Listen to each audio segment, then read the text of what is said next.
vast recorded history of jazz music, is there another bass player as unique as Charlie Haden? Composer, bassist, bandleader, educator, activist. Born in 1937 in Shenandoah, Iowa, to a musical family, he grew up performing country and folk music and singing on the radio. Before he died in 2014, his career would encompass everything from avant-garde and bebop to folk music and pop. I mean, he made records with John Coltrane and Dizzy Gillespie, Dewey and Joshua Redman, Ringo Starr and Beck. He was, in every sense, a musical force, and you only needed to hear him play to understand the impact he left on the instrument and on the music. He's always been one of my favorite bassists, so today I'm going to break down one of his solos to show you just why he was so great.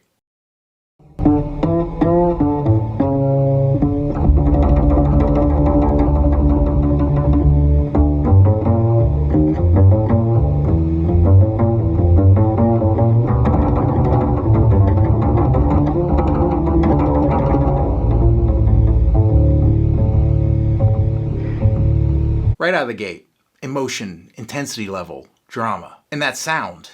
He had a tone like nobody else. He would often say that it was important to bring out the wood in the bass, like the tree of the wood. And he always played gut strings on the D and the G, which during this era would have been Kaplan golden spirals.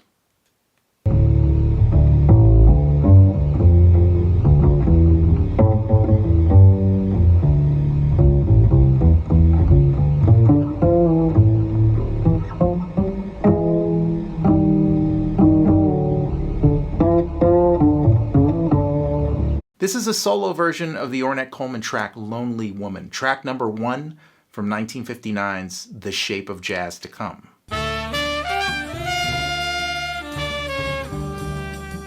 Charlie was only 21 years old when he recorded that album.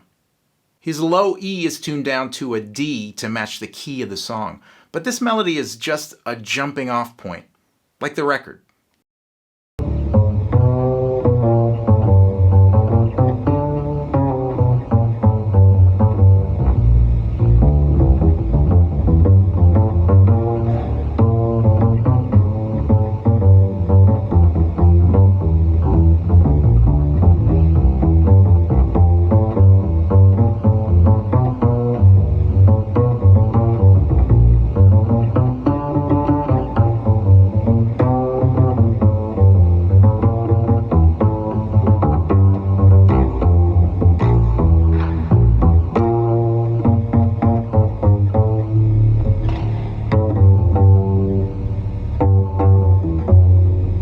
He's so bad. His sense of melodic exploration was awesome. You'll hear him do this on a ton of records. He's taking 3-note sequences and using them to explore harmony while he's playing.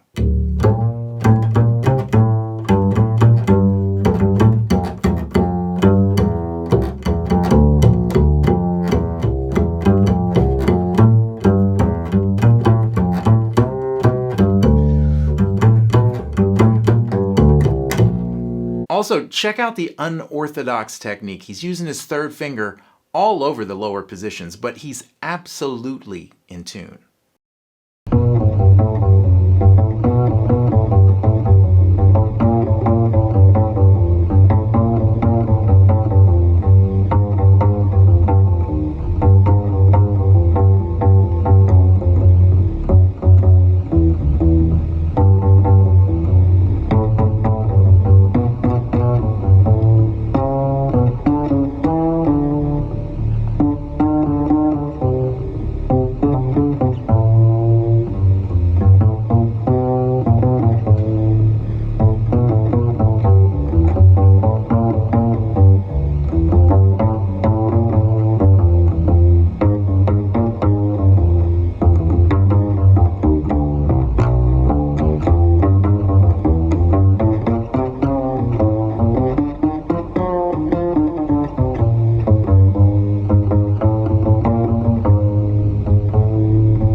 Let me say that playing solo bass is not easy. It can quickly sound like you're just kind of meandering around on the instrument. But Charlie really knows how to tell a story, and he's building this arc in his playing. Like in classical music, I would consider this the development.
Now his roots are coming through the music. This is an old American folk song from the 19th century called John Hardy.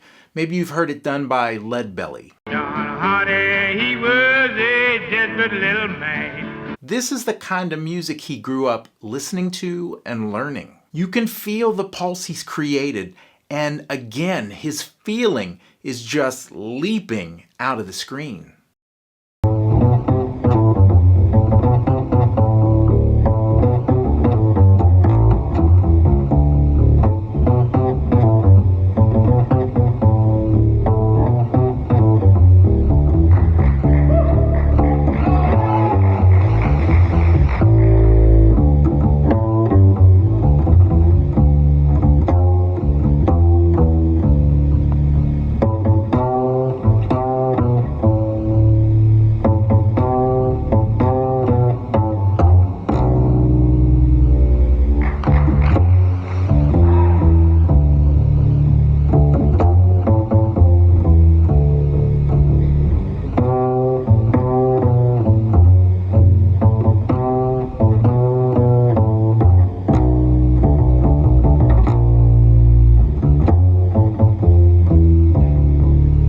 He's playing another American folk song. This one is a really popular fiddle tune called Old Joe Clark.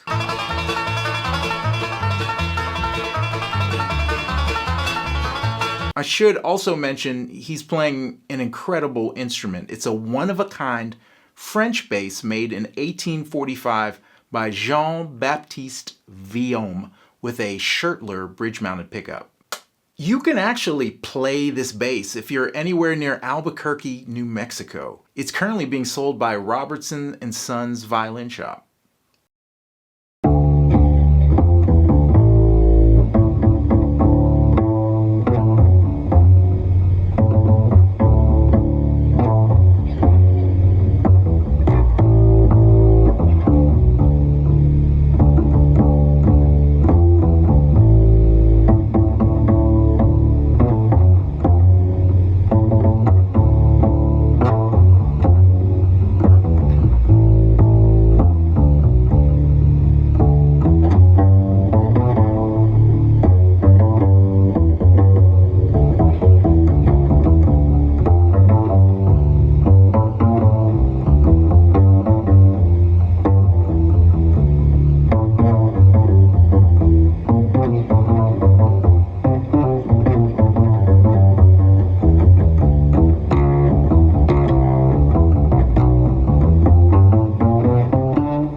Yeah, that's not a low action. He got maximum sound out of the instrument, playing with mostly the side of his right index finger and a little higher up on the fingerboard. In fact, he would do this thing when he played where he would curl his right index finger back like this. And for someone who played on gut strings, this is the most lyrical legato singing sound ever.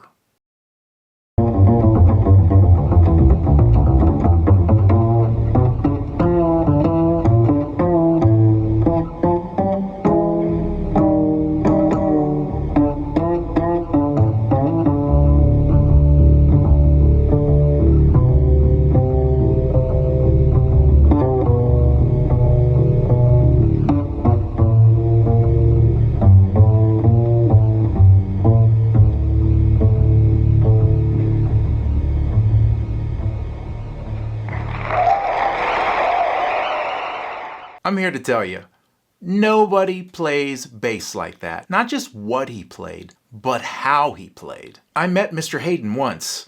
I was actually the bass player in a group that he conducted playing his music when I was about 18 years old. He told me something then that I will never forget. Don't ever play a note you wouldn't die for. Now, if you've never really checked out Charlie Haden, I'm about to give you a head start with my 5 favorite Charlie Haden records.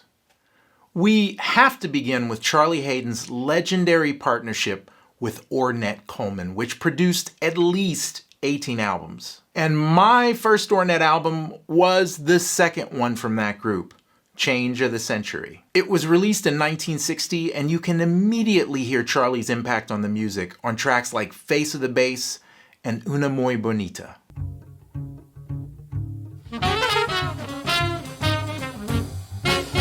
Also, check out the amazing group Old and New Dreams, which was a continuation of this group's concept, but with Dewey Redman stepping in for Ornette. Charlie Haden made more records with Keith Jarrett than anybody. They played in duos, trios, quartets, quintets. He was an important member of Keith's American quartet lineup of the 1970s, and he plays amazing on those records. I'm a huge fan of the Survivor Suite from 1977 and his playing on it.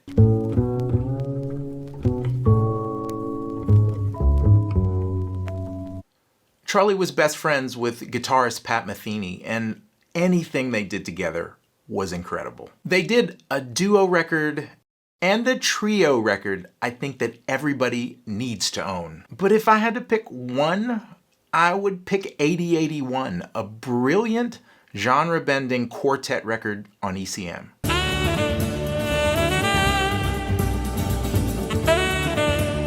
Also, Michael Brecker's first record, the self-titled one, is basically the same group with Kenny Kirkland. It's fire. Charlie Haden was also an important band leader. He had a deep belief that jazz was the music of protest, and in 1969 he formed the Liberation Music Orchestra to give a voice to the oppressed through music. 1982's Ballad of the Fallen has always been one of my favorites, and it includes a stunning arrangement of his original tune, Silence.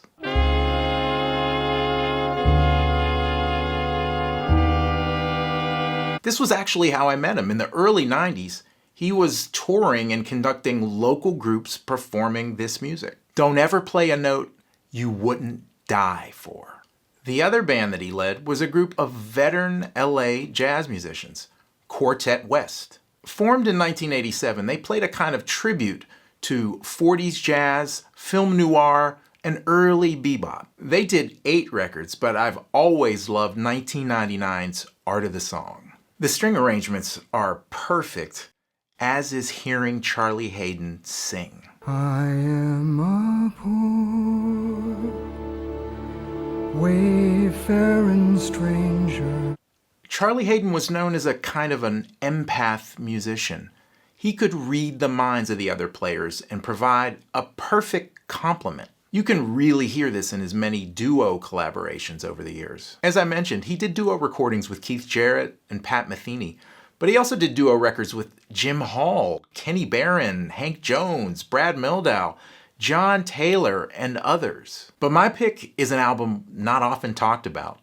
In 1976, he did a duo recording with pianist Hampton Hawes called As Long as There's Music. They play originals, they play standards, they even play an Ornette Coleman tune. And you can really hear how connected to the music and to Hampton Charlie Haden is. And he's playing time, he's taking solos, he's playing structures and forms, and kicking ass.